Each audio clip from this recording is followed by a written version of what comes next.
Good morning students, అందరూ బాగున్నారా? ప్రతి ఒక్కరికి ఒక కన్ఫ్యూజ్ ఉంటుంది. 10th తర్వాత ఏం చేయాలి, ఇంటర్ తర్వాత ఏం చేయాలి అని ఇంటి దగ్గర కూర్చొని ఆలోచిస్తూ ఉంటారు. అసలు ఏమీ అర్థం కాదు.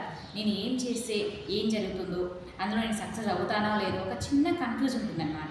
అందుకే ఆ కన్ఫ్యూజ్ని పోగొట్టడానికి నేను మీకోసం ఒక చిన్న వీడియో చేయడం జరుగుతుంది. కాబట్టి శ్రద్ధగా వినండి, ఆలోచించి నిర్ణయం తీసుకోండి ఏదైనా సరే. ఫస్ట్ ఆఫ్ ఆల్ ప్రతి ఒక్కరు కూడా 10th అయిపోయిన తర్వాత, ఇంటర్ తర్వాత, డిగ్రీ తర్వాత ఇలా చదువుకుంటూ వెళ్తూ ఉంటాం. కానీ ఒక నిర్దిష్టమైన లక్ష్యాన్ని అనేది ఎంచుకోము. ప్రతి ఒక్కరు కూడా చదివేటప్పుడు నేను ఎందుకోసం చదువుతున్నాను, నాకేం ఇంట్రెస్ట్ ఉంది, నేను ఏం చదివితే సాటిస్ఫై అవుతాను అనే అంశాల మీద మీకు ఒక ప్రత్యేకమైన దృష్టి అనేది ఉండాలన్నమాట. ఎందుకోసం చదవాలి, నేను ఏ విషయంలో ఇంట్రెస్ట్ చూపిస్తున్నాను, నేను ఏం చదివితే సాటిస్ఫై అవుతున్నాను అనే అంశాల మీద మీరు ఫోకస్ చేయాలి ఎప్పుడైనా. అప్పుడైతేనే మీ కెరియర్ అనేది బాగుంటుంది. ఎందుకంటే మనకి ఇంట్రెస్ట్ ఉన్న టాపిక్ని చదువుతూ ఉంటే మనకి ఇంకా ఎక్కువ ఇంట్రెస్ట్ పెరిగిపోయి చదవాలనే ఆసక్తి పెరుగుతుంది. ఆ ఆసక్తి పెరగడం ద్వారా దాన్నే కెరీర్గా ఎంచుకుంటే మనం ఫ్యూచర్లో కూడా సక్సెస్ అవుతూ ఉంటాం. దానివల్ల మనకు మనీ వస్తుంది, ఐడెంటిటీ వస్తుంది, సాటిస్ఫాక్షన్ కూడా అవుతుంది.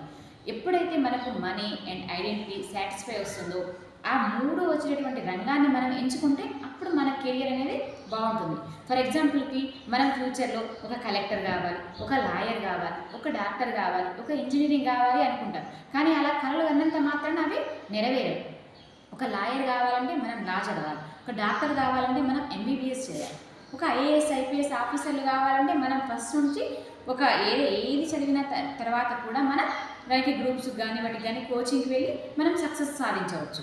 అయితే ఫర్ ఎగ్జాంపుల్ ఇప్పుడు మనము ఒక లాయర్ కావాలి అనుకున్నాం అనుకో, ఇంటర్లో ఒక ఆర్ట్స్ గ్రూప్ తీసుకొని డిగ్రీలో లా చేయడం ద్వారా కూడా మనం లాయర్ని కావచ్చు. ఒక డాక్టర్ కావాలి అంటే ఇంటర్లో బైపీసీ గ్రూప్ తీసుకోవడం, తర్వాత మెడిసిన్ చేసి, తర్వాత ఎంఎస్ చేసి ఒక మంచి డాక్టర్గా మనం మంచి సేవలు అందించవచ్చు. అలా మీరు 10వ తరగతి నుంచి ఈ ఒక ప్రణాళిక అనేది వేసుకోవాలన్నమాట. 10లో మనం 10th అయిపోగానే మనం ఏ సబ్జెక్ట్లో ఎన్ని ఎక్కువ మార్క్స్ వచ్చాయి అని కాకుండా మీకు ఎందులో ఇంట్రెస్ట్ ఉంది అనేది మీరు చూసుకోవాలి. నేను మ్యాథ్స్ బాగా చేయగలను, నేను సైన్స్ బాగా చదవగలను, నేను లాంగ్వేజెస్ బాగా చదవగలను, నేను ఆర్ట్స్ బాగా చదవగలను అని మీరే ఒక అంచనాకి రావాలన్నమాట. నేను ఏది బాగా చదవగలుగుతున్నాను అని.